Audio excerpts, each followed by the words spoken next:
What if miracles weren't signs, just statistics with timing?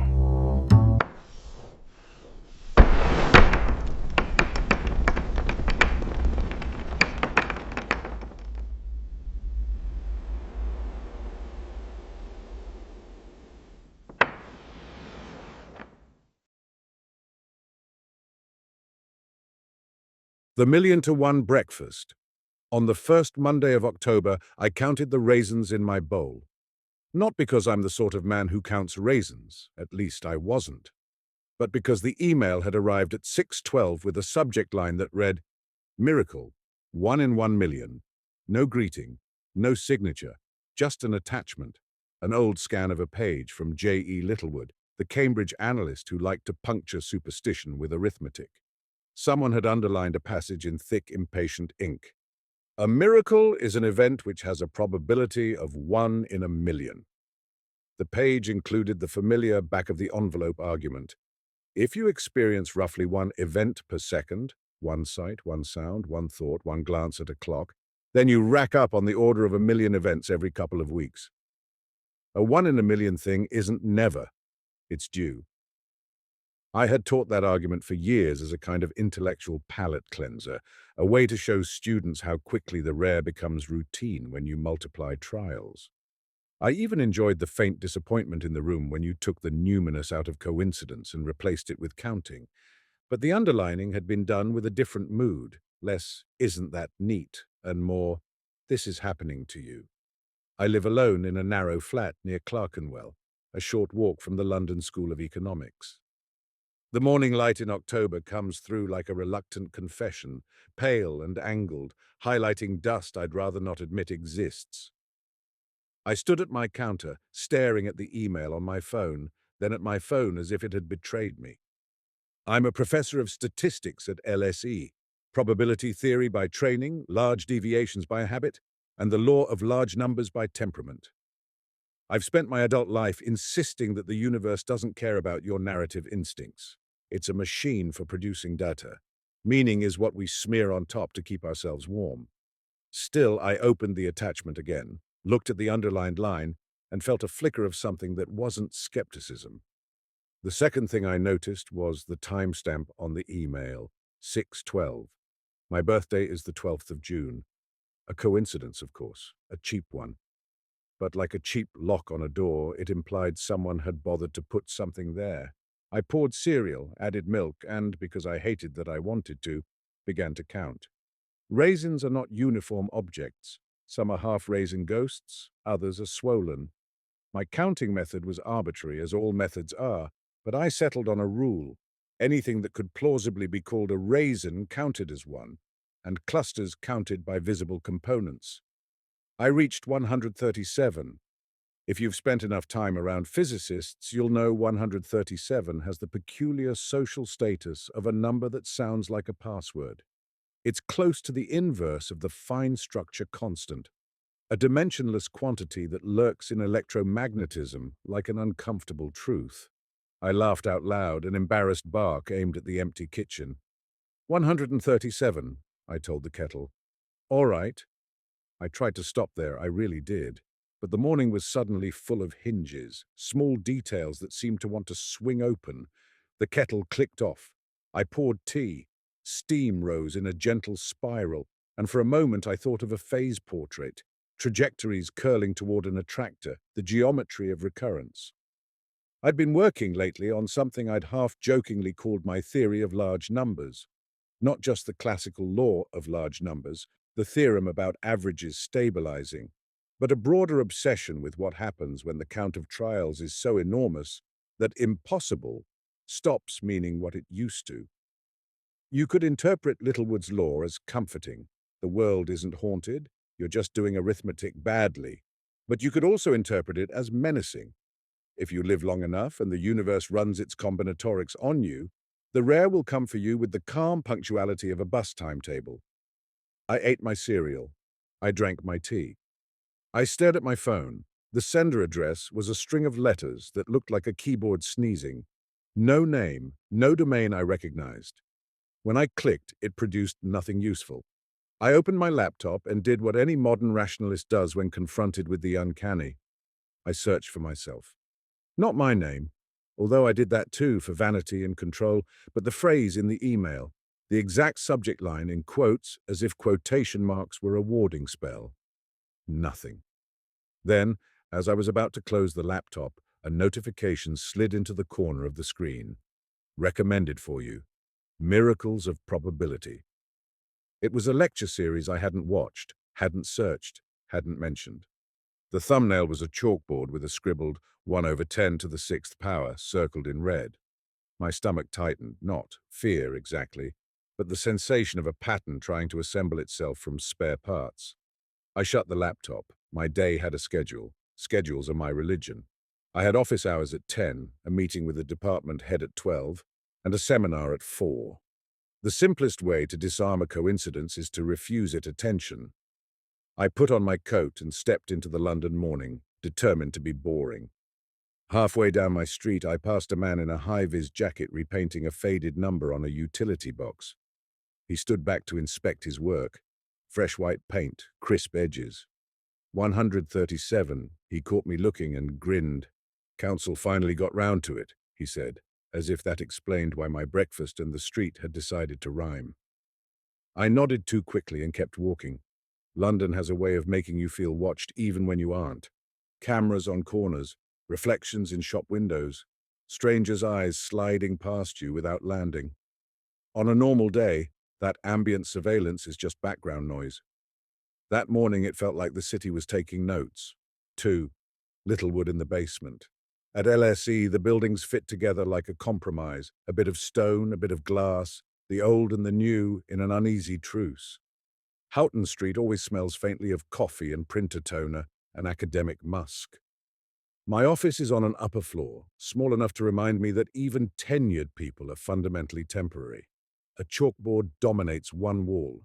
I keep it clean in the way some people keep a kitchen tidy, not because it stays clean, but because order is a way to flirt with control. When I arrived, there was already a student waiting outside my door, Layla Osei, second-year PhD, quick mind, quicker skepticism. She had the restless intensity of someone who thinks in vectors. "Professor Mercer," she said. "Daniel," I corrected automatically, though I never insisted on it. It was a small rebellion against hierarchy that I didn't quite have the courage to live. She held up a notebook. "I know it's office hours, but this is different." "Different is what academia calls its routine," I said, unlocking the door. Inside, she perched on the visitor chair as if it might be booby-trapped. I sat behind my desk, suddenly aware of the laptop closed like a guilty secret. Layla flipped to a page covered in neat handwriting. "I'm working through your draft on extreme events in high-dimensional filtrations," she said. "The part where you connect Boral Cantelli to attention as a sampling mechanism." I felt a small flush of pleasure. Most people skim drafts like they skim terms and conditions. "And?" I said, trying not to sound eager. "And I want to ask if you really mean it," she said, "about attention being the mechanism that increases the number of trials." I leaned back. "Do you experience one event per second?" She blinked. What? "Humor me," Layla frowned, then nodded. "Sure, more, probably. Then in an hour you have 3,600. In a day, if you're awake 16 hours, you have about 57,000. In 18 days, you have about 1,000,000. She stared at me. "Littlewood." I paused. "Yes. I literally read about that last night," she said, voice sharpening. "Because this is going to sound insane, but my feed served me a thread about Littlewood's law of miracles, and then your draft uses the same framing, and then—" She stopped, embarrassed. "And then it feels like someone is pushing your face toward it," I finished. Layla's relief was immediate and unsettling. "Exactly." I watched her, weighing my next words. I could have done the safe professor thing, explain recommendation algorithms, confirmation bias, apophenia, give her the comfort of a label. But the email had loosened something in me, a latch I hadn't known existed. "I got an email this morning," I said, "about Littlewood." Layla's eyes widened. "From who?" "Unknown." She sat forward. "What did it say?" I hesitated. In the detective stories I read as a guilty pleasure, this is where the protagonist withholds information, convinced it will protect the other person. In real life, withholding is mostly vanity. It said a miracle was due, I admitted, and since then I've been noticing. Layla exhaled through her nose, half laugh, half panic. Okay, she said, so it's not just me. No, I said. Apparently it's not. There was a silence in which my office felt suddenly too small to contain the idea that someone, might be orchestrating coincidences. Layla tapped her notebook. Do you think it's like a study? She said. A behavioral experiment? I almost smiled. Leave it to a PhD student to assume conspiracy by default. No, I said, then corrected myself. I don't know. She nodded slowly. If it's an experiment, we can test it. The word test steadied me. Tests are what I do. Tests are how you keep the universe honest. What would you propose? I asked. Layla's eyes sparked. We formalize what counts as a miracle. We collect data. We check if the timing matches a Poisson process or if it's artificially regular. And we look for conditional signals, like algorithmic triggers. I stared at her, feeling the first real shift of the day, a movement from being acted upon to acting. All right, I said, but we do it quietly. Layla smiled. Quietly is my middle name. I doubt that, I said, and she laughed, an ordinary human sound that made the office feel less haunted. After she left, I sat alone and stared at my chalkboard. On it from yesterday was an inequality from my draft. P, sup, TTX, temau, IAT, accrued bound, a way of saying rare events get rarer with time if your system is stable. But stability was exactly what I no longer trusted. I erased the inequality and wrote instead a question, what is a trial? Littlewood assumes a stream of events like clock ticks.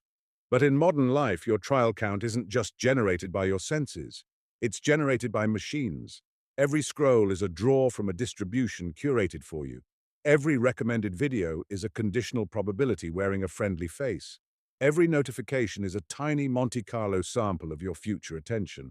If someone wanted to produce miracles on schedule, they wouldn't need supernatural power. They'd need access to your feeds. I reached for my laptop and opened it again against my own instincts. The recommendation was still there. Miracles of probability. Under it, a new suggestion had appeared. Littlewood's law, the hidden geometry of coincidence. The thumbnail wasn't a chalkboard. It was a map. A simple black and white diagram that looked impossibly like a floor plan of LSE. I clicked before I could stop myself. The video loaded, no title screen, no narrator, just a slow pan over a set of corridors I knew too well. The basement level beneath the library, where old storage rooms and service tunnels branched like roots. Then white text appeared over the footage. Houten St. B1 level, 1900. And beneath it, as if whoever wrote it had a taste for drama, bring your notebook. I sat very still. The ordinary explanation, some prank, some targeted ad, felt suddenly thin. The video wasn't public. There was no channel name. The URL was a random string. I checked the source code like an old-fashioned paranoiac. The page shouldn't have existed. My pulse had accelerated in a way I didn't like. Not a healthy fear, but the feeling of being pulled. I thought of Layla's question. A study. A behavioral experiment. Then I thought of the thing that bothered me more than the video itself. It had given a time. 1900. Not sometime, not soon. A coordinate. And I realized with a grim little twist of my mouth that whatever this was, it had already understood something about me. I would go. Not because I believed in miracles, but because I believed in the obligation of a question. 3. A calendar of due impossibilities. At noon, I met with my department head, Professor Saira Qureshi, in her office overlooking Lincoln's Inn Fields.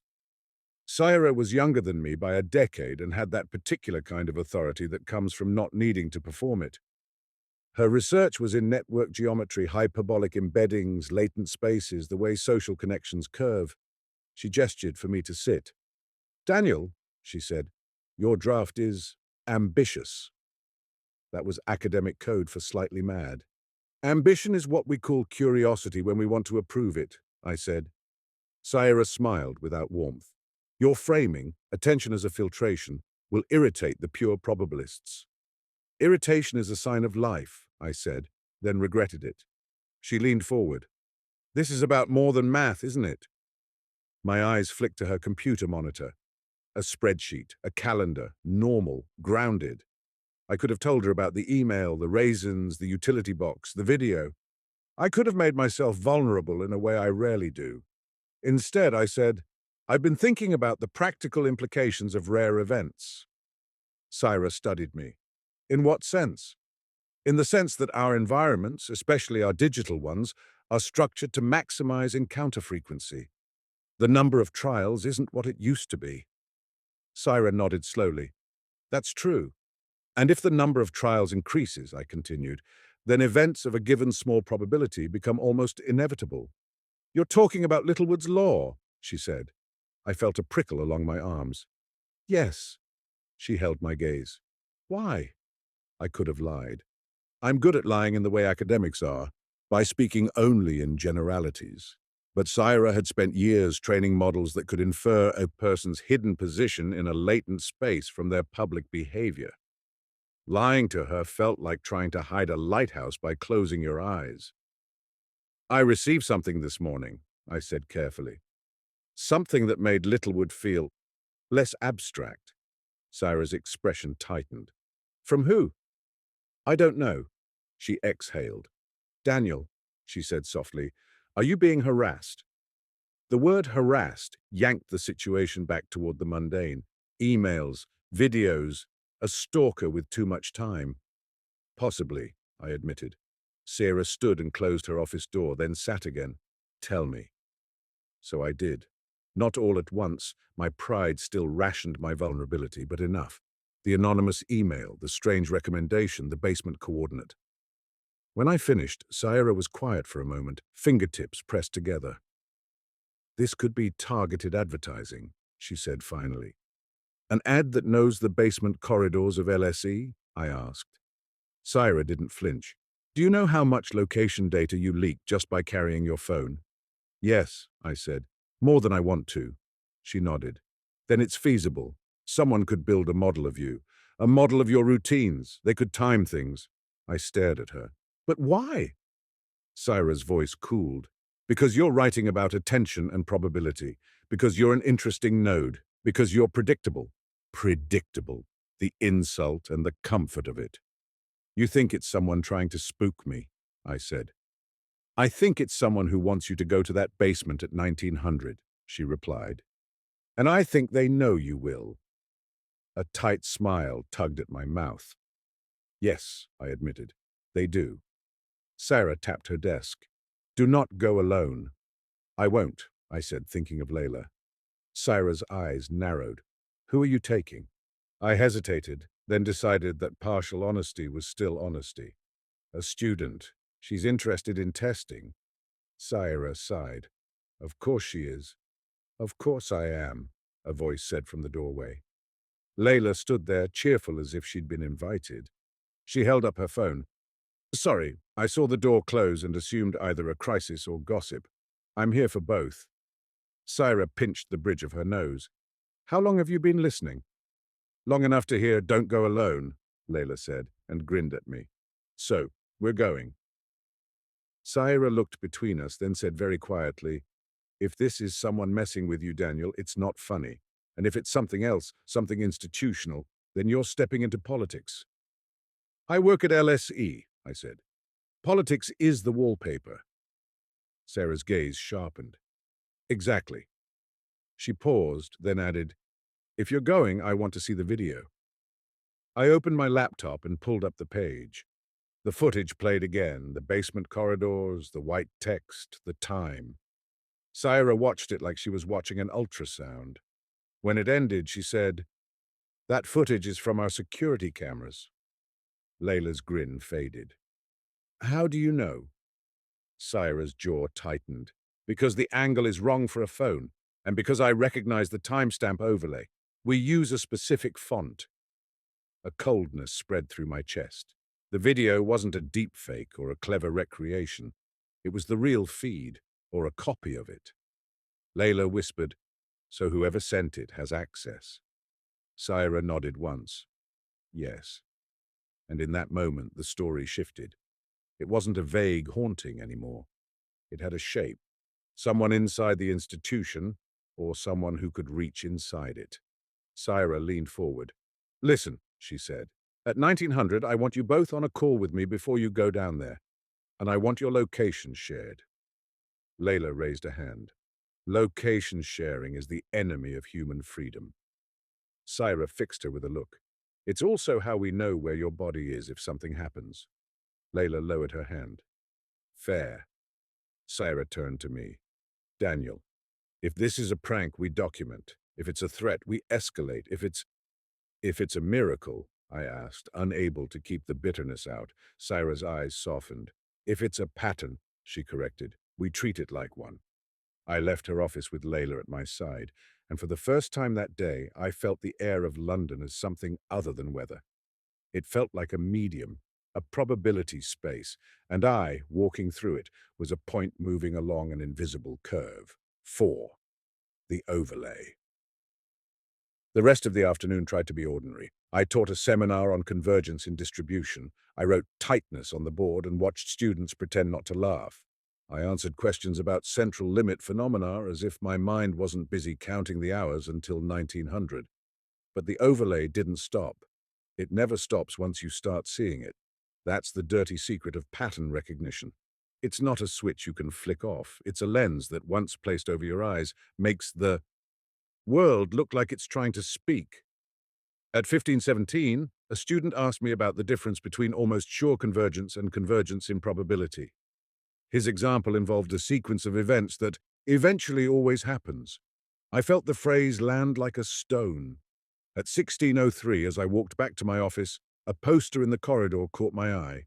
LSE event listing, "The Geometry of Randomness." I stopped and read the details. The speaker, Dr. Beatrice Malkin. The date, tonight, 1900 hours. The location, B1 level, archive seminar room. My throat went dry. Layla appeared behind me like a summoned variable. "You see it too?" she asked. I nodded. Layla scanned the poster. "Beatrice Malkin. I've heard that name." "From where?" I asked. Layla frowned. "Some workshop. Computational. Something. But, Daniel, this is an official poster." "Yes. So the basement thing is an event? Or a cover for one?" I said. Layla's eyes glittered. "Either way, it's a coordinate." We walked to my office and shut the door. The overhead fluorescent light buzzed faintly, a bored insect. Layla pulled out her notebook. "Okay," she said, "we need a plan." "A plan," I echoed, grateful. Layla drew 3 columns. "Hypotheses," she said, writing as she spoke. H1, prank. H2, harassment. H3, institutional experiment. H4, something else. She hesitated on the last one, then wrote it anyway, as if naming the irrational would shrink it. I leaned over her shoulder. "Define else." Layla tapped her pen. "Something like, your research is right, and the world is structured to deliver rare events at a predictable rate, and now you're noticing because you've tuned your attention." "That's not else," I said. "That's psychology." Layla shrugged. "Psychology is just the probability theory of minds that don't want to admit they're stochastic." I couldn't help a small smile. "Fair," she continued. "We need to collect evidence, so we go to B1 at 1900. We record audio, we take photos of who's there, we note any anomalies. And we stay near exits," I added. Layla nodded. "And we do a quick statistical check on your miracle timing claim." I blinked. "My claim?" Layla raised her eyebrows. "You said the email implied 1 miracle per month. Do you have a log?" I hesitated. The truth was embarrassing. I'd been keeping a log for months, not of miracles, but of rare events relevant to my paper. Odd coincidences, extreme outcomes, anomalies in my own digital environment. It had begun as research-adjacent curiosity and become something closer to superstition in a lab coat. I opened a drawer and pulled out a slim notebook. Layla's eyes widened. "Oh my God!" she whispered, delighted. "You do have a log!" Don't sound so pleased, I said. Layla flipped through it quickly. Dates, she murmured. Descriptions. Rough probability estimates. This is actually pretty good. Good, I said. Then tell me what it means. Layla stopped at a page and pointed. Look, she said. September 3rd. Overheard stranger on tube quote my exact lecture phrase. August 4th. Randomly selected channel. Documentary about Boral Cantelli. July 5th.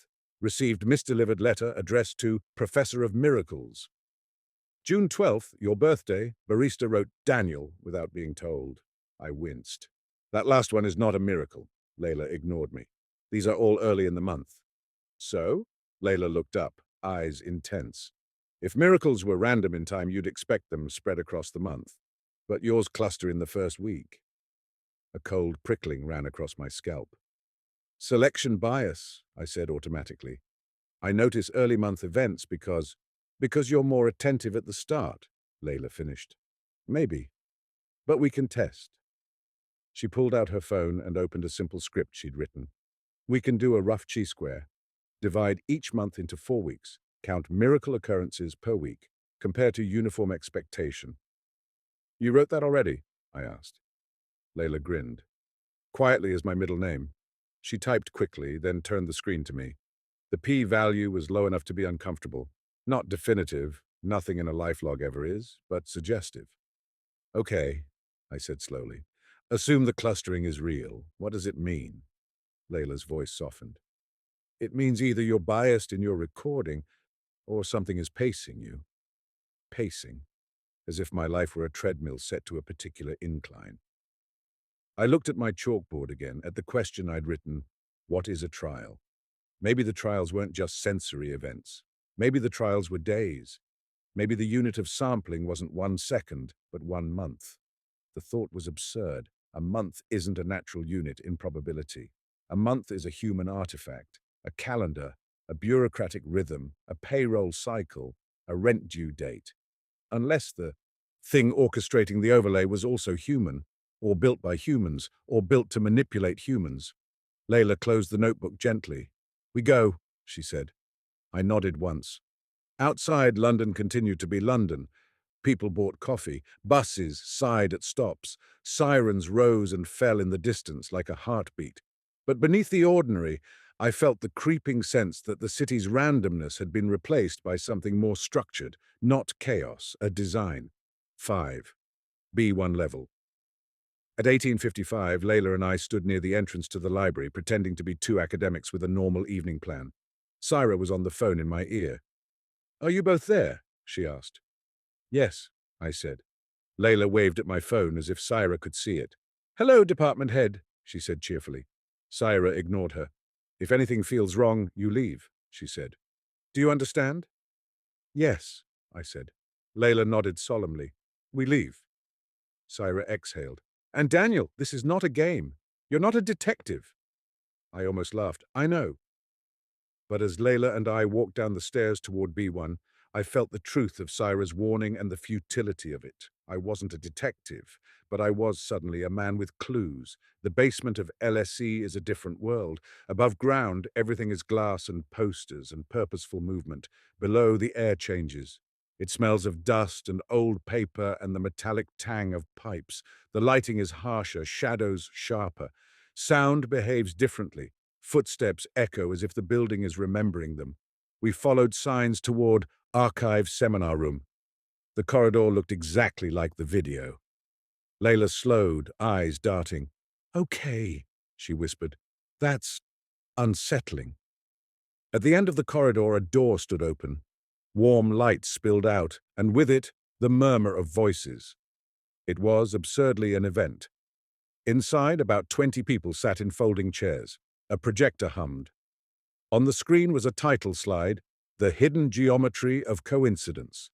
Dr. Beatrice Malkin, LSE/External Collaborations Unit. External Collaborations Unit. That wasn't a department I recognized. Layla leaned close. Is that real? She whispered. Everything is real, I murmured back, until it isn't. We slipped into the back. Nobody stopped us. Nobody stared. That in itself felt like a clue. At 1902, a woman stepped to the front. Dr. Beatrice Malkin was in her 40s with dark hair pulled back tight and eyes that looked like they'd learned early not to waste emotion. She wore a simple black dress and spoke without notes. "Good evening," she said. Her voice was calm, almost gentle. "Tonight I want to talk about coincidences, not as superstition, but as geometry." My stomach tightened at the word. She clicked to the next slide. A diagram appeared, points scattered on a plane, with curved lines threading between clusters. "We often treat random events as isolated," she said. "But in modern life, events are not independent. They are embedded in networks, social networks, information networks, recommendation networks." Layla's grip tightened on her notebook. Malkin continued. "When you embed a network in a space, a latent space, you find that proximity predicts encounter. What feels like a coincidence is often a short path in a hidden geometry." She clicked again. The slide showed a hyperbolic disk, edges crowded with nodes. Hyperbolic geometry, Syrah's territory. My throat went dry. "In hyperbolic space," Malkin said, "most of the volume is near the boundary. That means that if you're near the boundary, if you're in a region of high connectivity, you will encounter rare combinations more often than you think. Not because the universe is magical, but because your path is curved through an information manifold." Information manifold. The phrase landed in me like a key. My research had been circling this idea, that attention is a trajectory and modern technology shapes that trajectory. Malkin looked up from the screen and scanned the room. Her gaze paused briefly on me. Not a stare, a recognition. Then she smiled. "As an example," she said, "consider Littlewood's law of miracles." A quiet ripple went through the room. Some people nodded, some looked blank. Malkin continued. "Littlewood assumed a human encountering one event per second, but today your devices increase your event rate dramatically. Your feeds, your notifications, your messages, each one is a trial. Your probability space has been inflated." She clicked. A new slide appeared, a simple equation. Expected miracles LTP. She spoke as if explaining to intelligent non-specialists. If you have an encounter rate L, a time horizon T, and a miracle threshold probability P, your expected miracle count is the product. I felt a strange, sick admiration. This was my language, presented with the ease of someone who knew the audience would accept it because it had the right symbols. But then she added something that made my skin prickle. "And if you can control lambda," she said, "you can control the perception of miracles." The room was quiet. Layla leaned in. "That's the thesis," she whispered. "Someone can pace the miracles." Malkin continued. "Now why would anyone do that? Because humans respond to rarity. The improbable captures attention. It changes beliefs. It alters behavior. What you call a miracle is often a point where your mental model updates sharply." She clicked again. The slide showed a curve, a belief curve jumping at points labeled rare events. My heart thudded. Malkin's eyes swept the room again. This time she didn't pause on me. She spoke into the quiet with a kind of deliberate softness. "We are running a study," she said, "on how mathematically trained individuals respond to artificially structured coincidences." The words were simple, but they rearranged my internal world like a sudden earthquake. Layla's breath caught. "Oh my God," she whispered. Malkin raised a hand. "Before you panic, understand this is not mind control. This is not hypnosis. This is not mysticism. This is—" She smiled. "Statistics." A few people laughed nervously. Malkin continued. "We call it Project Littlewood. It is conducted with ethical oversight. It uses publicly available behavioral signals and opt-in data streams. The goal is to understand the boundary between randomness and perceived meaning." My mouth went dry. Opt-in data streams. I remembered every agree button I'd clicked without reading. Malkin's gaze landed on me again, and this time she held it. "Professor Mercer," she said. The room turned, head swiveling. I froze, every instinct screaming for invisibility. "Yes," I managed. Malkin's smile was almost kind. "Thank you for coming," Layla whispered. "Daniel," Malkin gestured gently, "would you join me after the talk? There are things you deserve to know." My voice felt like it belonged to someone else. "You've been sending me emails," I said. Malkin's expression didn't change. "Yes." The room was a field of eyes. My heart hammered like a frantic theorem trying to prove itself. Layla leaned forward, voice sharp. "Did he consent to being part of this study?" Malkin turned to her. "Who are you?" "A concerned statistician," Layla said. Malkin smiled. "Good. Concern is healthy." She turned back to me. "Professor Mercer, you did consent, though not in the dramatic way people imagine. You signed a digital agreement when you joined a cross-platform research collaboration. It was part of a larger data-sharing initiative." I stared at her, a memory surfacing, a form, a checkbox, a moment years ago when I'd been eager to access a data set and had clicked through the ethics page like it was a nuisance. Malkin continued. "But," she said, "we did not anticipate something." My voice came out hoarse. "What?" Malkin's eyes were steady. "That you would notice the overlay so precisely." A coldness slid down my spine. The room felt suddenly too small, as if the walls were listening. Malkin clicked to the next slide, but her voice softened. "We built a system that could increase the likelihood of certain coincidences in a subject's environment. We expected vague reports, dreams, anecdotes." She looked directly at me. "You started logging." Layla's head snapped toward me, accusatory and delighted at once. Malkin continued. "You treated it like a process. You looked for periodicity. You asked whether the timing was Poisson." She smiled, the first real emotion I'd seen. "You behaved like a mathematician confronted with the uncanny.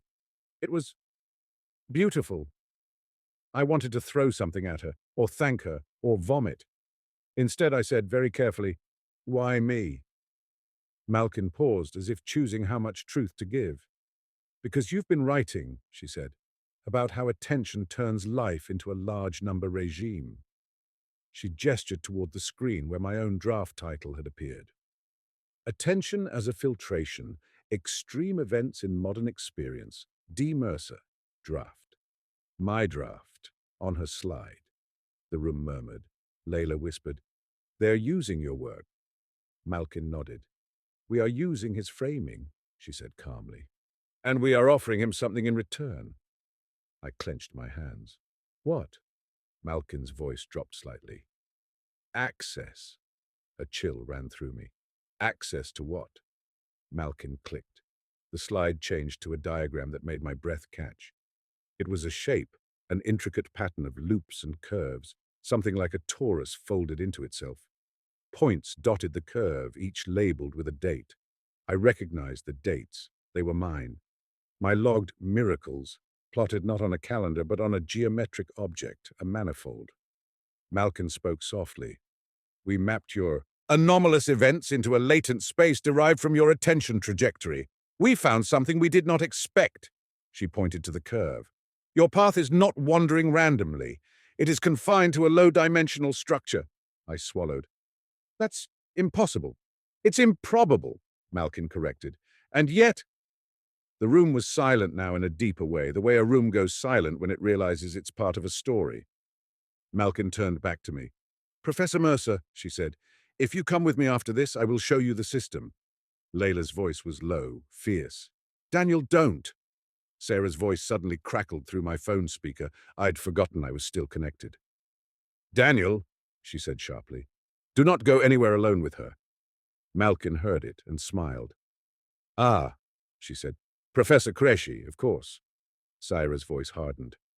"Who authorized this?" Malkin's smile didn't reach her eyes. "Higher up than you," she said. The room exhaled collectively, a human wave of discomfort. I sat very still, my mind racing through possibilities. Harassment, prank, institutional experiment. We were now firmly in H3 and something else. Because the manifold on the screen wasn't just persuasion. It was structure. A pattern that implied my life events, when transformed appropriately, lay on a curve that someone else had drawn. 6. The room behind the room. The talk ended in a tense ripple of applause. People stood slowly, murmuring. Some looked at me like I was a celebrity, others like I was a warning sign. Malkin moved toward the door and spoke quietly to a man in a grey suit. He nodded and opened a side door I hadn't noticed. Layla grabbed my sleeve. "Daniel," she whispered. "We shouldn't." Syra's voice on the phone was urgent. "Daniel, leave now." But my feet didn't move toward the exit. They moved toward the side door as if the geometry of the corridor had become a vector field pulling me in. "I need to see," I said, and hated the obsession in my own voice. Layla's eyes narrowed. "Then I'm coming," Syra snapped. "Layla, do not—" "Too late," Layla murmured, and followed me. The side door led into a narrower corridor, then down another short flight of stairs. The air cooled. The hum of the building faded. The lighting shifted to a duller, more industrial tone. We passed a door marked "Authorized Personnel Only." The man in grey scanned a badge and let Malkin in. Then he looked at me. Malkin said, "They're with me." The man hesitated, then waved us through. Inside was a room that didn't feel like it belonged under a university. Rows of server racks hummed quietly, their lights blinking in a steady rhythm like a heartbeat controlled by code. Screens on the far wall displayed graphs, maps, and what looked like a live visualization of movement across London, tiny dots streaming along streets. Layla whispered, awed, "What the hell is this?" Malkin turned to us. "Welcome," she said, "to the apparatus." I forced my voice steady. "Project Littlewood," I said. Malkin nodded. "We started as a research collaboration," she said. "Network geometry, behavioral modeling, statistical physics applied to human attention." She gestured to a screen showing a hyperbolic disk crowded with points. "We embed individuals in a latent space derived from observed interactions. The geometry predicts encounter likelihood." Layla stepped closer to a display. "Hyperbolic embeddings," she murmured, "like Poincaré models." Malkin smiled at her. "Yes, we find that social and information networks naturally live in negatively curved spaces." I stared at the London map. "And you use that to—" "What? Manufacture coincidences?" Malkin's tone remained calm. "Not manufacture," she corrected. "Steer. If we know what you are likely to encounter, we can adjust what you see by nudging your exposure." "You control feeds," Layla said, voice hard. "Ads, recommendations, notifications." Malkin didn't deny it. "We partner with platforms," she said. "We don't need direct control. We need influence, a change in ranking, a slight shift in what is surfaced." I felt nausea rise. "To make people believe in miracles. To see how belief changes," Malkin said. "To map the boundary where probability becomes narrative." Layla's face flushed. "This is unethical." Malkin's gaze sharpened just slightly. "It's ethically overseen," she said, as if that were a magic phrase. "And it is happening everywhere, regardless of whether we study it. We're simply measuring it." I clenched my jaw. "Why the monthly schedule?" I asked. Malkin turned to a screen displaying a calendar heat map. "Because human life is periodic," she said. "Rent cycles, payroll cycles, news cycles, mood cycles. There is a natural rhythm to attention. If we synchronize rare events with that rhythm, we can amplify the perception of significance," Layla hissed softly. "So you're phase-locking belief." Malkin's eyes flickered with approval. "Exactly," she said. "You're smart." I stared at the manifold diagram again, the one with my dates. "And this?" I asked. Malkin's face grew more serious. "This," she said, "is why we contacted you directly." She led us to a screen showing a 3D curve like a ribbon twisting through space. Points sat on it like beads. Malkin tapped a control and rotated the shape. "We took the set of your logged anomalies," she said, "and embedded them using the same latent geometry we use for networks. We expected noise, scatter." She looked at me. "Instead, we found a curve," I swallowed. "You can always fit a curve," I said, forcing skepticism. "Enough parameters," Malkin cut me off. "Not like this," she said. She pulled up a statistical report. Layla leaned in, eyes scanning quickly. "It's low-dimensional," Layla whispered, "like a manifold learning result with a strong principal component." Malkin nodded. "Your anomalies align along a structure with remarkable stability," she said. "And that structure," she clicked again. A new overlay appeared on the curve, a grid like a tiling. My breath caught. It looked like a fundamental domain, a geometric shape repeated by symmetry. Malkin spoke softly, reverently, as if she were afraid the math might break if she said it too loudly. "It looks," she said, "like an arithmetic object." "Arithmetic geometry," Layla murmured. Malkin nodded. "Yes." I felt dizzy. Arithmetic geometry is the field where shapes and numbers fuse, curves defined by equations with integer coefficients, rational points, modular symmetries. It is beautiful, difficult, and, most importantly, completely indifferent to human lives, unless a human life could be mapped into such a space. Malkin looked at me. "We think," she said, "your attention trajectory is not just being influenced by networks. We think it is constrained by a deeper structure, something like a geodesic flow on a modular surface." I stared at her, anger flaring. "That's nonsense," I said. "You're dressing manipulation up as mysticism." Malkin's expression didn't change. "Perhaps," she said. "Or perhaps you are seeing something true." Layla's voice was quiet.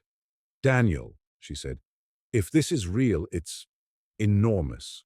I rubbed my forehead, trying to keep my mind from splitting into belief and disbelief like a bad mixture. "Show me," I said. Malkin nodded once. "Good," she said. "That's why you're here." She walked to a terminal and typed a command. A new window opened, filled with lines of text, logs, timestamps, event tags. Then, in the center of the screen, a line appeared that made my blood go cold. "Next scheduled anomaly, December 12, 0612. My birthday. My email time, a date in the future." Layla whispered, "They're predicting." Malkin's voice was very soft. "We are pacing," she corrected. "We are scheduling exposures that have a high probability of producing an anomaly in your perception." I stared at the screen, heart pounding. "You can't guarantee that," I said. Malkin met my gaze. "Not guarantee," she said, "but in a large enough trial space you don't need guarantees. You need high likelihood." Littlewood again. My mouth went dry. "So you're turning his law into a weapon." Malkin's eyes didn't flinch. "A tool," she said. "Tools are neutral. Intent is not." Layla's voice shook with anger. "So what? Daniel is a test subject." Malkin's gaze shifted briefly to her. "Daniel is also," she said, "a collaborator." I laughed sharply. "No," I said, "I'm not." Malkin's smile returned, thin as paper. "You're here," she said. And the worst part was, she was right. Because beneath my anger, beneath my fear, there was a hunger I hadn't wanted to admit.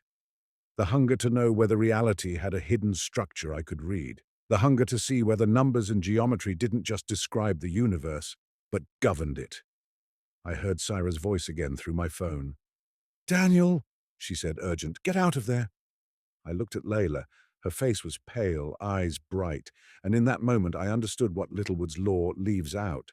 It's not just that rare events happen, it's that once they happen, they change the sample space because they change you. 7. The detective work of a mathematician. We left the server room without dramatic confrontation. Malkin didn't stop us. In fact, she seemed almost pleased, as if our outrage were part of the data. "Think about it," she said at the door. "And, Professor Mercer, don't pretend you don't want to." Back in the open basement corridor, the air felt warmer, more human. People from the talk drifted away, their footsteps fading. Layla walked fast, like anger had become propulsion. "We need to report this," she said. "To whom?" I asked. Layla faltered. "The ethics board." Syra's voice came through the phone, steady but tight. "Daniel, are you safe?" "Yes," I said. "We're leaving." "Come to my office," Syra said. "Now." We did. Syra listened to our account with a stillness that felt like controlled fury. When we finished, she said, "External collaborations unit doesn't exist." Layla blinked. "What?" Syra opened her laptop and typed rapidly. "There is no unit by that name in LSE governance," she said. "No record, no staff listing." I stared. "But she was in our basement." Syra's jaw clenched. "Which means someone is using our infrastructure." Layla leaned forward. "So it's not just a study, it's—" Syra cut her off. "It's either a rogue operation or a partner project masquerading as something else." I felt a cold clarity settle. "She said platforms were involved." Syra nodded grimly. Of course they are. I rubbed my temples. But the manifold, Syra held up a hand. Daniel, she said gently, they can produce convincing visualizations. Don't let pretty geometry hypnotize you. Layla bristled. It wasn't just pretty, she said. It had structure. Syra looked at her. Structure can be imposed, she said. Overfitting is the oldest con in our field. Layla's mouth tightened. So you think it's fake? Syra hesitated. I think it's weaponized persuasion, she said. And I think the monthly miracles are a behavioral pacing mechanism. I stared at the window, at the darkening sky over London. Then why me? Syra's voice softened. Because you're writing something that threatens them, she said. Or because you're writing something that helps them. Layla whispered, or both. Syra nodded. For a long moment, none of us spoke. Then Layla said quietly, we can test the prediction. Syra's eyes narrowed. What prediction? Layla looked at me. December 12th, she said. 6:12. If they schedule an anomaly, we can try to disrupt it. Sarah's voice hardened. We are not waiting until December. Layla's eyes flashed. We can accelerate, she said. We can force a confrontation. I felt a strange twist of dread and excitement.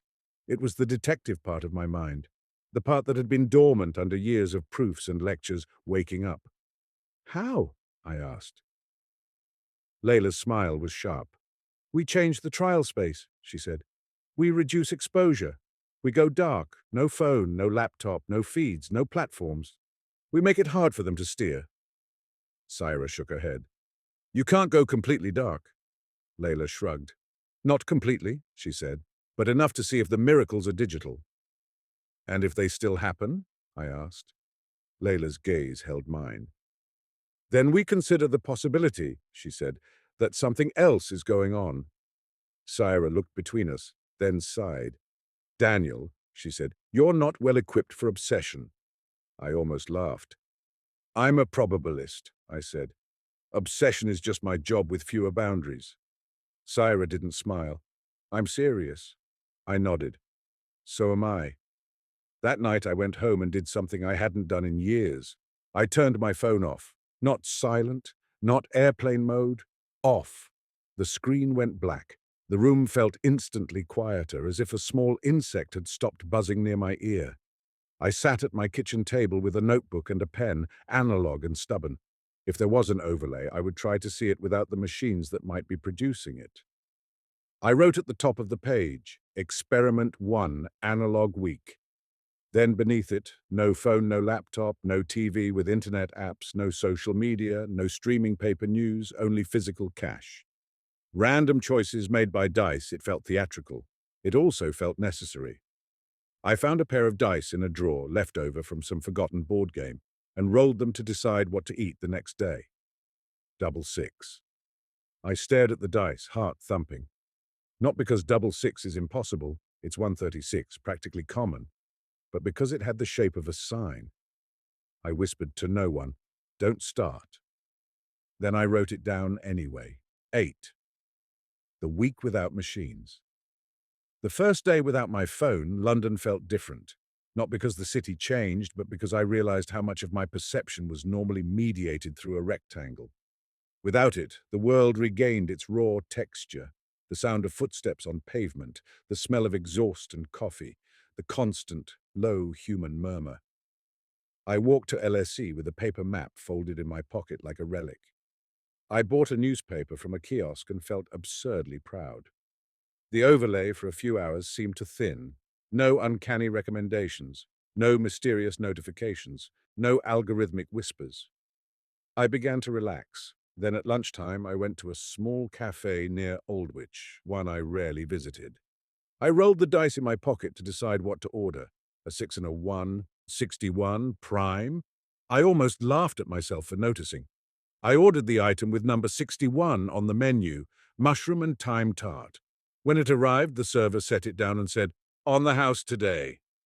I blinked. Why? She smiled. Owner's birthday, she said. He's giving out random free dishes. Lucky you. Lucky. Random free dishes. I stared at the tart, the little scattering of herbs arranged like a deliberate pattern. In my notebook, I wrote, anomaly.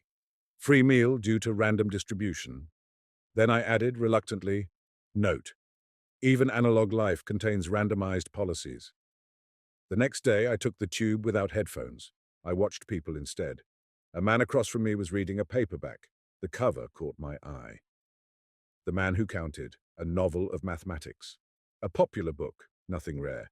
But when he turned a page, I saw a line highlighted in yellow.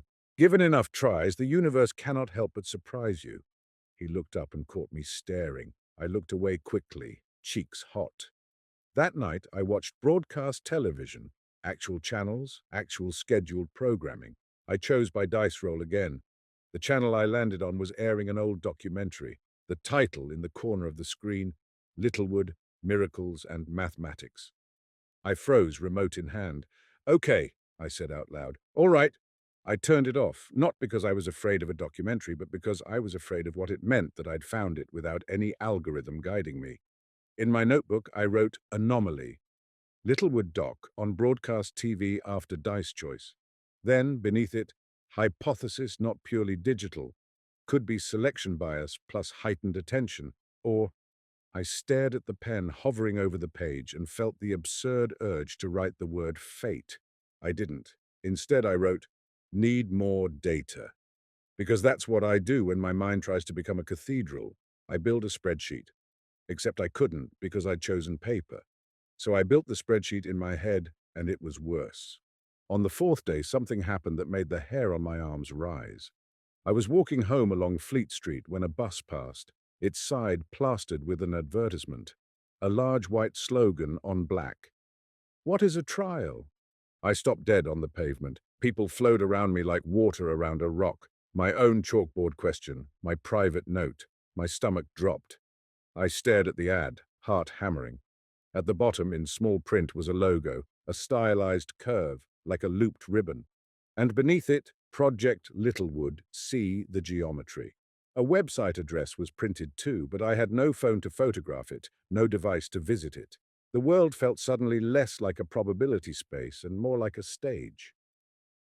Layla called that evening from Syra's office phone because I'd told them I was unreachable except through the department. Daniel, she said, voice tight, you need to see this. See what? Layla hesitated. Your computer, she said. Something appeared on your desktop. A chill ran through me. I haven't turned it on. I know, Layla said. That's why it's bad. I walked to LSE at night, the city dark and wet, my footsteps echoing. In my office, Layla waited with Syra. The overhead light made their faces pale. Syra gestured to my laptop, open on my desk. On the screen was a folder I did not recognize. Cusp inside it was a file. Mercer's _log_future.txt. My throat went dry. Layla whispered, we didn't open it. Syra's eyes were hard. We waited for you. I sat slowly, hands trembling, and clicked. The file opened. It was a list of dates, future dates, with short descriptions. December 12th, 0612. Birthday email, fine structure, constant reprise. November 4th, 1900. Basement corridor, Malkin again. October 31st, 2359. Decision point, dice, double six. My breath came shallow. This is... Layla's voice shook. They're scripting you? Syra's jaw clenched. Or they're predicting you? I stared at the screen until the words blurred. In probability theory, prediction is never perfect. Even in deterministic chaotic systems, you can lose forecast skill due to sensitivity. In human behavior, you can forecast broad patterns, but not specific, personal, time-stamped events with poetic detail. Unless you're not predicting events in the world. Unless you're controlling what the subject encounters. And unless you've built the subject into the system so deeply that their responses become part of the machine. I whispered, Littlewood's law as a control system. Layla nodded slowly, eyes wide. They're using the large number regime, she said. They don't need certainty, they just need enough levers. Syra's voice was low. Daniel, she said, we go to the police. I looked at her, then at Layla. And then, because obsession is a kind of gravity, I looked back at the file. There was one more line at the bottom, a date I hadn't noticed. Today, 2217. He opens the file. He understands the curve. I glanced at the clock on my desk. 2216. The second hand ticked. 2217. A cold wave rolled through me, so intense it felt like vertigo. Layla whispered, "No." Syra swore softly. And in that moment, the mystery stopped being about whether miracles were real. It became about something else entirely. If the improbable is scheduled, what does choice mean? 9. The curve and the cusp. I didn't sleep that night. I sat at my kitchen table with my notebook and tried to do what I always do when faced with terror. I tried to formalize it. If my life was a sequence of events, E sub t, then my perception was a filtration, F sub t, a growing set of information over time. A miracle wasn't an event in itself. It was an event that, relative to my filtration, had low conditional probability. That's the part people forget. Probability is not an intrinsic property of reality. It's a relationship between reality and what you know. So if Malkin's system could manipulate my filtration, could control what I knew, what I saw, what I was primed to notice, then it could manufacture miracles simply by changing conditional probabilities. A thing that was likely given hidden conditioning could feel impossible given my awareness. In other words, the miracle was my ignorance. That was the rational explanation. It had the virtue of being horrifying in an ordinary way, but it didn't explain the manifold, the curve, the weird, low-dimensional structure that had appeared when they embedded my anomalies. Unless the curve was an artifact too. Unless they had chosen a mapping designed to reveal structure. Unless the latent space was constructed so that my events would align. Overfitting, persuasion, a con. Still, the file predicting the moment I opened it had unsettled me at a deeper level. Prediction of that kind requires either impossibly detailed modeling or a closed loop where the system's action includes the subject's action, like a chess player predicting a move because they've constrained the opponent's options. I thought suddenly of geometry. In dynamical systems, a trajectory can be constrained not by external control, but by the shape of the space itself. A billiard ball on a table doesn't choose its path freely. The table's geometry shapes what's possible. What if my life's probability space had been reshaped into a table with curved walls? What if the large number regime wasn't just about frequency, but about recurrence? Poincaré recurrence. In a bounded, measure-preserving system, trajectories return arbitrarily close to their starting point, given enough time. Ergodicity. Time averages equal space averages under certain conditions. Those are theorems about inevitability, not supernatural inevitability, mathematical inevitability. And Littlewood's law is a cousin of those theorems, a folk version of Borel-Cantelli. If the sum of probabilities diverges, events occur infinitely often with probability 1, infinitely often, but human lives aren't infinite, unless your trial count is inflated by technology until your finite life behaves like an asymptotic regime, unless your attention is sampled so densely that you approximate infinity. That's when the thought arrived, the one that made my skin prickle in a different way. What if my miracles weren't being created to manipulate me? What if they were evidence that my life had already crossed into the kind of large number domain where rare events are not just expected but structurally guaranteed? And what if Malkin's project hadn't created the overlay, but merely noticed it first and decided to exploit it? I sat back, breathing slowly. I wanted to be angry. Anger is clean. Anger makes villains simple. But the deeper idea, the one that haunted me, was not about villains. It was about the possibility that reality, when sampled densely enough, becomes legible as geometry, that the universe's randomness, when multiplied, reveals a curve, and that human attention, amplified by machines, might be the instrument that traces that curve. At 4 o'clock, I made a decision, not a dramatic one, but a mathematician's version of drama, an experiment. I would create a choice that Malkin's system could not anticipate by conditioning on my usual signals. A choice based on entropy outside the usual channels. True randomness, as best as a person can access. I had a small hardware random number generator in a drawer, an old device I'd bought years ago to demonstrate randomness in class. It used electronic noise to generate bits. Not perfect quantum randomness, but close enough to make prediction difficult without direct access. I plugged it into my laptop. The laptop whirred to life. For a moment, I felt the itch of the overlay, the fear that turning the machine on would let the system back into my head. But I needed the test. I wrote a short script that would generate a number between 1 and 6, like a die, but derived from the noise source. Then it would map that number to a set of actions I had written down on paper. Report to police immediately. Contact the university's legal counsel. Publicly expose Project Littlewood to the press. Quietly gather more evidence. Confront Malkin directly. Do nothing and retreat. It was crude, but it was a fork in the path. I ran the script. The number appeared on screen. 5. Confront Malkin directly. My stomach tightened. It was exactly the kind of choice a detective protagonist would make. Exactly the kind of choice a system might anticipate based on my personality. Inquisitive, stubborn, prone to intellectual confrontation. I stared at the number, heart pounding. Had the system influenced even this? Or was I simply the kind of man who, given a random prompt, would interpret it as destiny? That's the nightmare of being self-aware.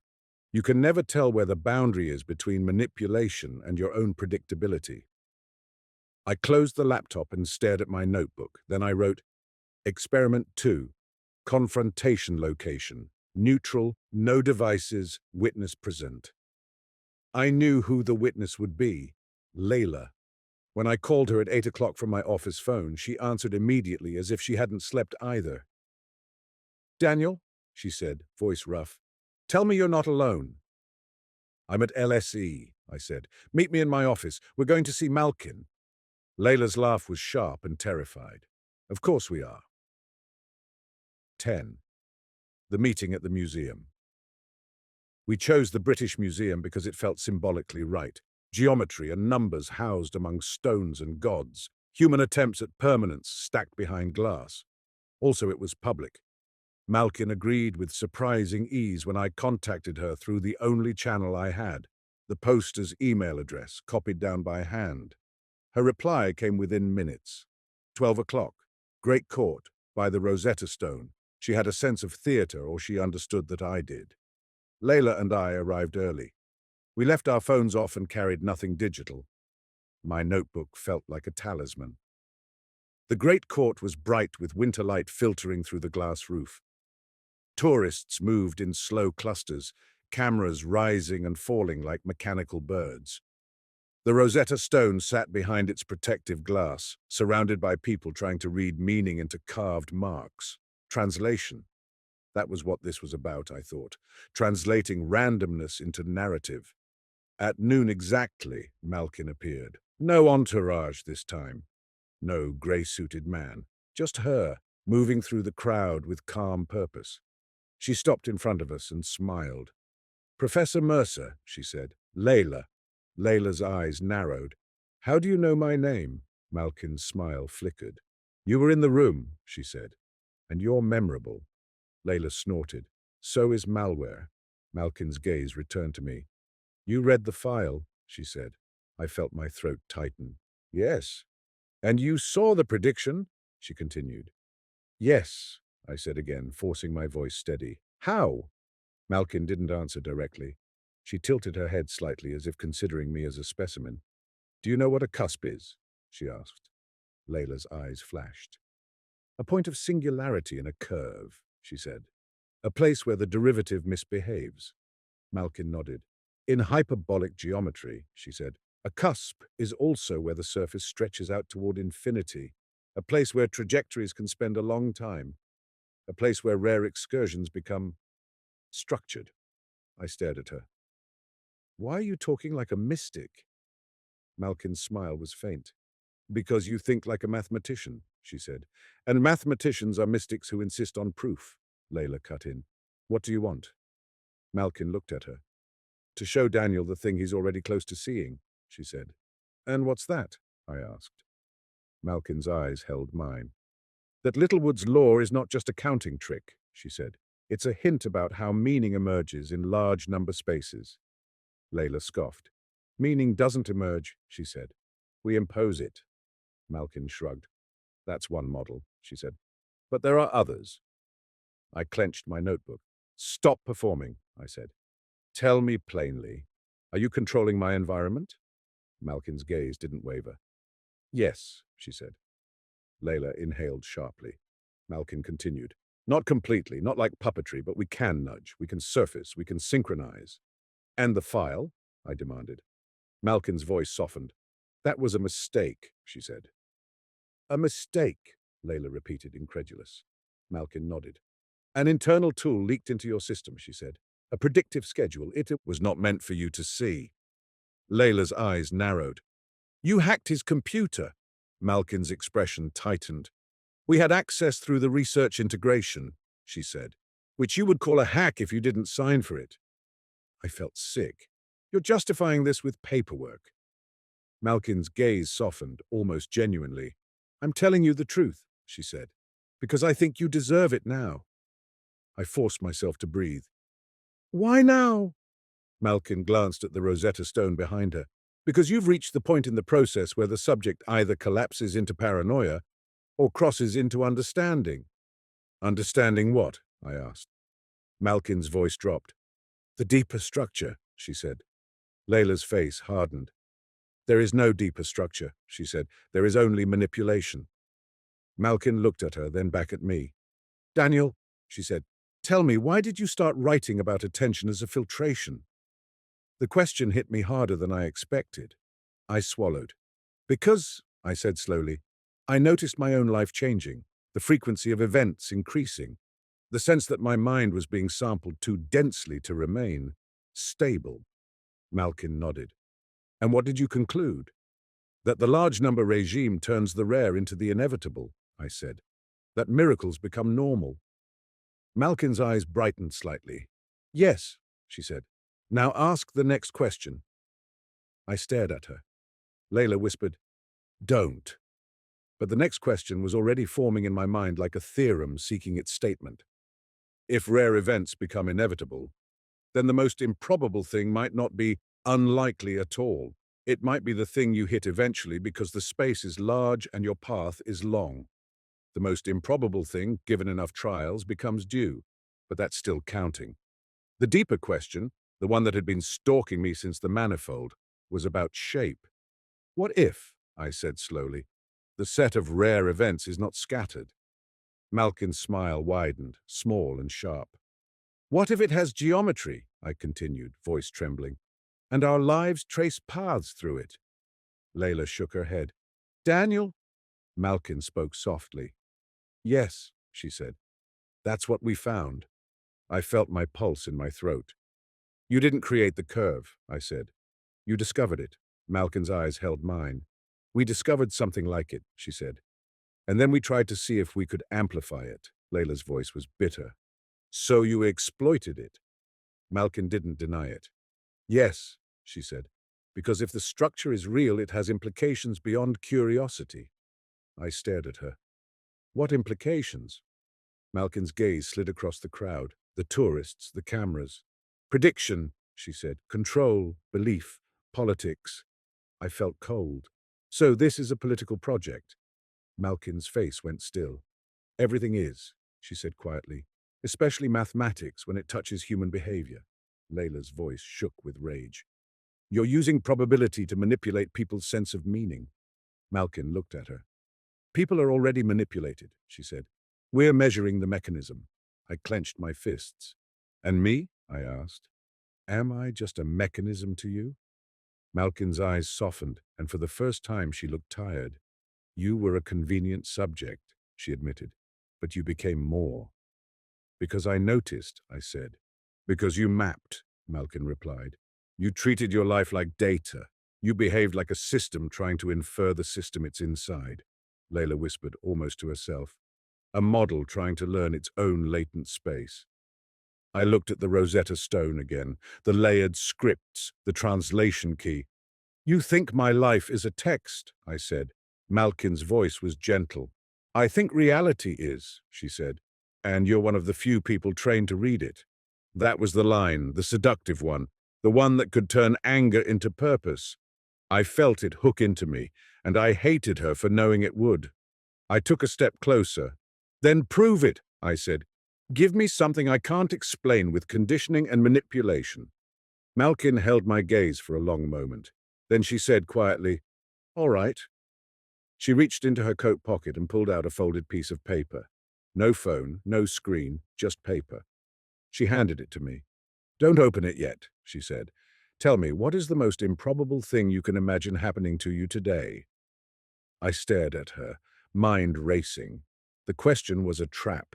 Any answer could be used, any outcome framed as improbable. But then, without warning, a thought surfaced, sharp, specific, personal. "My father," I said. Layla blinked. She didn't know my father. Most people didn't. He'd been dead for 8 years. "What about him?" Malkin asked softly. I swallowed. "That I would hear his voice," I said. "Not in memory, not in my head, but truly." Layla's face softened, confusion mixing with concern. Malkin nodded once. "Open the paper," she said. My hands trembled as I unfolded it. Inside, written in neat handwriting, was a single line. "You will hear his voice at 12:37. I stared. 12:37, the number again. My mouth went dry. "This is—" Malkin's gaze held mine. "Wait," she said. I looked up at the museum clock. 12:34. Layla whispered, "Daniel." We stood there, 3 figures in a crowd, waiting for a timestamp like it was a prophecy. 12:35, 12:36.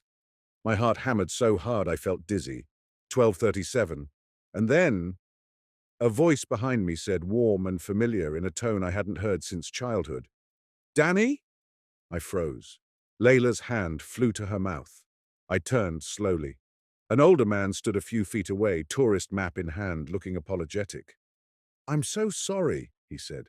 "I thought you were my son. Same coat, same posture. For a second, I—" His accent was wrong. Not my father's. His face was wrong. But his voice, his cadence, the soft way he said "Danny," was like a door opening to a room I hadn't entered in years. My throat tightened painfully. The man's eyes crinkled with embarrassment. "Terribly sorry," he repeated, then moved away into the crowd. For a moment I couldn't breathe. Layla whispered, "That—" Malkin's voice was very soft. "A 1 in a million coincidence," she said, "or a carefully engineered encounter." I stared at her, eyes burning. "You staged that," I said, voice shaking. Malkin's expression didn't change. "We increased the probability of that kind of encounter," she said. "We cannot force it. We can only shape the distribution." Layla's voice was furious. "That's monstrous." Malkin's eyes flickered. "It's data," she said, and sounded suddenly like she was trying to convince herself. I felt something in me fracture, not fully, but enough to let a colder clarity seep in. This was the danger. Not that miracles happened, but that someone could use the machinery of probability, of large numbers, of attention, of geometry, to manufacture the feeling of meaning, to make the improbable arrive on schedule, to make you update your beliefs not because truth demanded it, but because your emotions had been hacked by rare events. I looked down at the paper again, 12:37, and beneath it, another line I hadn't noticed before, written smaller, "Now ask what you are willing to believe." 11. The fundamental domain. That afternoon, I walked alone along the Thames. Layla had stormed off after telling Malkin loudly exactly what she thought of her. Saira had called the moment my office phone rang again, demanding updates, demanding I come in, demanding, rightfully, that we escalate. But I needed air. I needed the city without the institution wrapped around it. The river moved steadily, indifferent to my crisis. Tour boats drifted, their wakes dissolving. London looked from the embankment like a diagram. Bridges as edges, buildings as nodes, people as points moving along paths. Geometry, numbers. I thought of the manifold Malkin had shown, the curve with my anomalies dotted along it like beads. If it was real, it meant my life's miracles were not random scatter, but points on a structured object. If it was false, it was still effective. It had changed me. It had taken my skepticism and turned it into a hunger for pattern. The true mystery wasn't, are miracles real? The mystery was, why do humans crave them so much that we're willing to be manipulated by their shape? I sat on a bench and opened my notebook. I wrote, Littlewood's law counting argument. Rare events due in large trial spaces. Modern life trial space inflated by technology. Algorithms steer and counter likelihood. Malkin uses geometry of networks to pace anomalies. Conditional probability disguised as fate. Deeper question, is there structure beyond manipulation, or is structure itself the mechanism of manipulation? I stared at the page until the words blurred. Then I wrote something else, something closer to confession. I want there to be a curve. I closed the notebook, ashamed. Wanting is dangerous in science. Wanting bends inference. Wanting makes you accept patterns that aren't there. But wanting is also what makes humans keep looking. I thought suddenly of what Syra had said. Structure can be imposed. In statistics, there's a principle. If you look for patterns hard enough, you will find them, even in noise. It's why we correct for multiple testing. It's why we fear p-hacking. It's why we mistrust our own curiosity. Littlewood's law, applied to pattern finding, becomes a warning. Given enough searches, you will find something significant. The miracle is not that the pattern exists. The miracle is that you think it matters. And that's where geometry comes in again. Not the geometry of the world, but the geometry of belief. Belief is not a point, it's a region, a shape in your mind's space of possibilities. Rare events can move you from one region to another like a jump across a boundary. Malkin was exploiting that boundary. But the boundary existed because minds are geometric objects too, structures that live in spaces and can be steered. That realization was the closest thing to a deeper principle I could accept without becoming a mystic. The universe might not be conspiring, but the intersection of geometry and numbers, the thing I'd been chasing, was still real, in a grimly modern way. Numbers quantify likelihood. Geometry describes the structure of the spaces we move through: social spaces, information spaces, belief spaces. Modern technology changes the geometry, increasing encounter rates and bending trajectories. In that curved space, the improbable becomes not just expected, but strategically harvestable. I sat with that for a long time, listening to the river. Then my notebook vibrated, an impossible sensation because it wasn't a device. I blinked, disoriented. But it wasn't the notebook, it was my coat pocket, my phone. I'd forgotten I'd turned it back on earlier in a moment of weakness. It buzzed again. A message. Unknown number. I stared at it for several seconds before opening, as if not reading it could preserve an older version of myself. The message was short. You asked for proof. Here's a question instead. What if the curve is you? I felt my breath catch. What if the structure wasn't out there? What if it was the shape of my own attention? The constraints of my mind, my routines, my habits, my grief, my cravings. What if Malkin's system wasn't discovering some cosmic manifold, but discovering the low dimensionality of a human life? Because lives are repetitive, because people loop, because we are creatures of cycles. A human being observed long enough is a trajectory on a manifold of surprisingly small dimension. We like to believe in freedom like it's infinite. But most of us live in a tight orbit, and in a tight orbit, recurrence is inevitable. Rare events aren't distributed uniformly across the whole space of possibility. They're concentrated along the paths we actually walk. That's why the miracles clustered early in my months, because that's when my routines were most rigid, my attention most patterned. The curve wasn't a secret of the universe. It was a map of my constraints. I closed my eyes, and for the first time since the email, I felt something like genuine sadness. Not because I'd been manipulated, though I had, but because the deeper truth might be more ordinary and more painful. The universe doesn't need hidden laws to trap you. Your own geometry will do. 12. The last miracle, October 31st, arrived with its cheap theatricality. Costumes in shop windows, fake spiders in doorways, children practicing screams. I didn't celebrate. I didn't even like Halloween. But the file had predicted a decision point at 23:59. I'd told myself I wouldn't play along. I'd told myself I'd refuse the script. But as midnight approached, I found myself sitting at my kitchen table again, dice in front of me, notebook open. Not because I believed in destiny, because I wanted to see whether I could break it. Layla had stopped speaking to me except through clipped emails. Syra had filed reports, contacted legal counsel, escalated through channels. The institution was in slow-motion panic, as institutions always are. Malkin had vanished. No more talks, no more posters, no more basement invitations. And yet the overlay still felt present, like a faint hum in the walls. At 23:58, I stared at the dice. I'd changed the mapping. Not the 6 options from before, but a new one, deliberately absurd. Quit my job, stay and fight, publish my draft immediately, burn my notebooks and walk away from math entirely, call Layla and apologize, do nothing. At 23:59, I rolled. The dice clattered, bounced, and came to rest. Double 6, again. A cold laugh escaped me. Of course, I said. Layla's face flashed in my mind, angry, brilliant, betrayed. I stared at the mapping.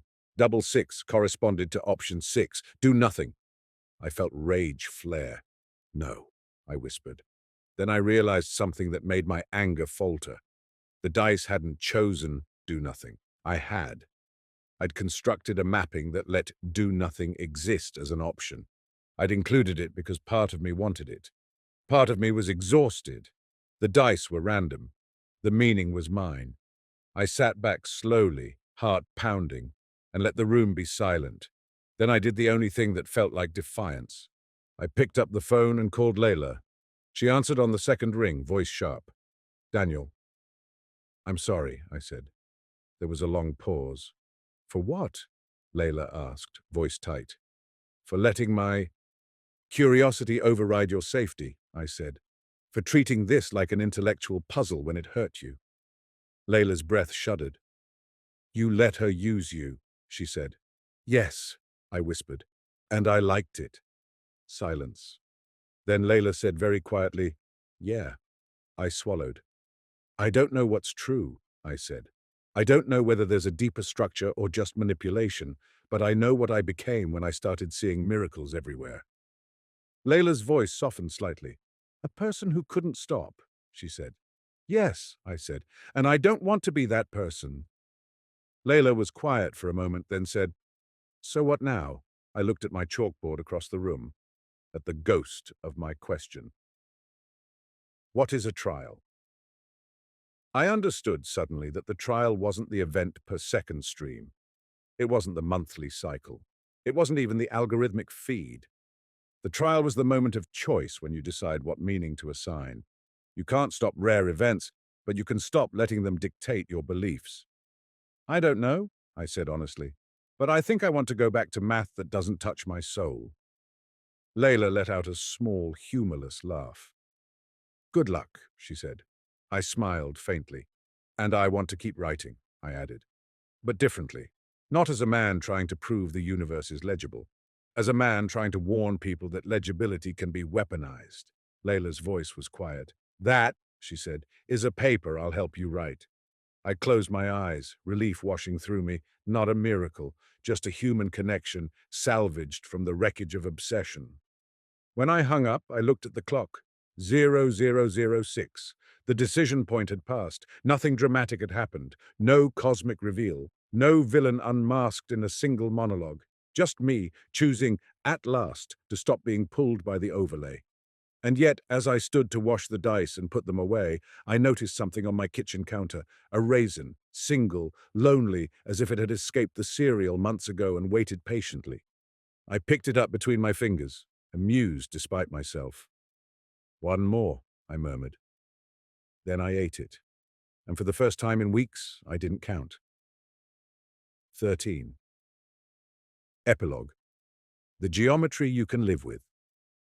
In the months that followed, Project Littlewood never resurfaced in a way I could prove. There were investigations, emails, meetings with people whose titles were vague and whose language was careful. LSE, like all institutions, was more comfortable managing liability than confronting reality. My paper changed shape. It became less a flirtation with metaphysics and more a forensic report on how the modern world inflates trial counts and bends the geometry of attention. I still taught Littlewood's law, but I taught it differently. Not as a clever debunking of superstition. As a warning. If you live in a world engineered to maximize encounters, Your brain will drown in statistically inevitable coincidences. And if someone can steer what you encounter, they can steer what you believe. That is not magic. It is applied probability. The deeper principle I'd been chasing, the intersection of geometry and numbers, remained, but it stopped being a romantic idea about a universe made of equations. It became something more sobering and more useful. Your life traces a path through a space shaped by systems you didn't build. Those systems have geometry. They curve your trajectory towards certain encounters. The more densely you are sampled, the more miracles you will perceive. And the more miracles you perceive, the more your belief space becomes pliable. Sometimes, late at night, I still feel the old itch, the desire to map my life's anomalies onto some elegant manifold and imagine it means something cosmic. But I've learned to treat that desire like a random variable with a heavy tail. Rare, intense, seductive, not something to worship. When it hits, I write it down, then I let it go. Because the most improbable thing that happened to me wasn't the raisins or the basement or the staged voice near the Rosetta Stone. It was this, that a man trained to see the world as numbers learned finally to see his own hunger for meaning as part of the data set. And that, in a universe of vast trial counts, might be the only miracle worth keeping.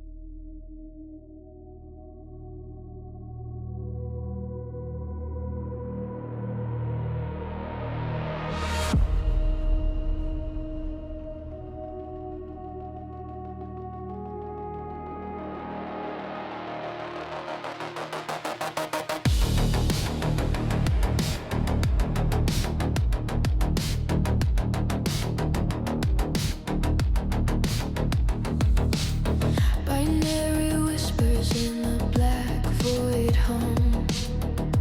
Digits rising,